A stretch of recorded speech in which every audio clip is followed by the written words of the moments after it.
Eu espero que você tenha feito aí, né, o seu mapa mental de acordo com as características que você conseguiu identificar em você, tanto do traço rígido quanto do traço oral, né?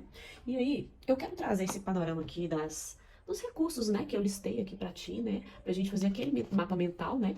E quando a gente olha para esses recursos, né, de forma isolada, né, e de uma terceira pessoa, de fora, né, vamos dizer assim, de fora do nosso lugar comum, que é o lugar de sentir, né, e de perceber isso em nós. É, a gente consegue ver isso com mais racionalidade, assim, com mais lógica, né?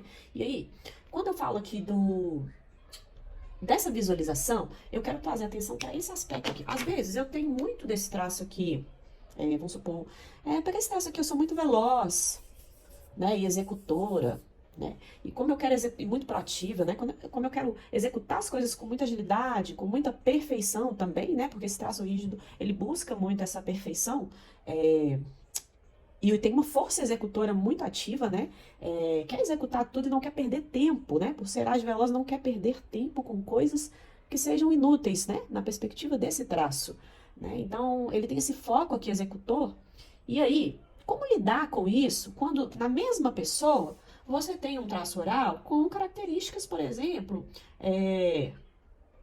de necessidade de sentir, né? De busca e liberdade dos sentidos. É uma pessoa extremamente experimental que precisa vivenciar as emoções, os sentidos, né? Vivenciar a experiência para aprender, para desenvolver, para sentir e tudo mais. É aquilo que ela quer viver. E aí, quando você tem essas duas polaridades, o que acontece? Um traço, por exemplo, um traço rígido, ele pode entrar numa força tão ativa a ponto de querer suprimir esse daqui.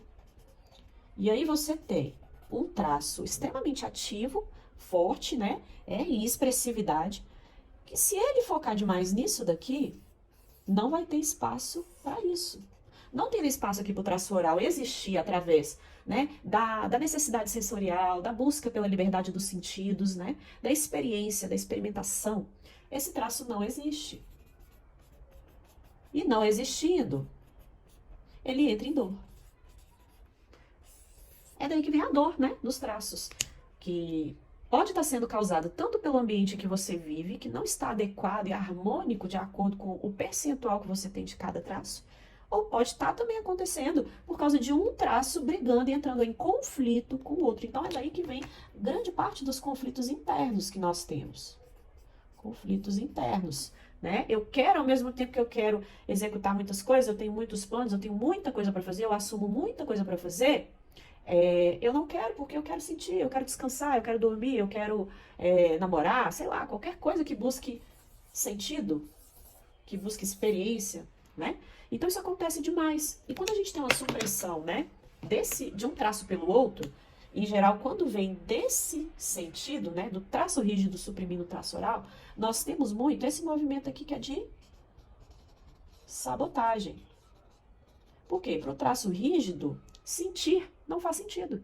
Para o traço rígido, que é extremamente racional, perder tempo com busca por sentido, né? Com coisas, vamos dizer assim, ligadas ao emocional, né? Para ele não faz sentido. Então ele suprime. Esse traço entra em dor. E aí a gente tem também um grande, né, um outro movimento, que é o inverso, que também esse traço aqui, o oral, pode estar entrando em conflito com o rígido. E aí é muito comum a gente ter isso que a gente chama de procrastinação.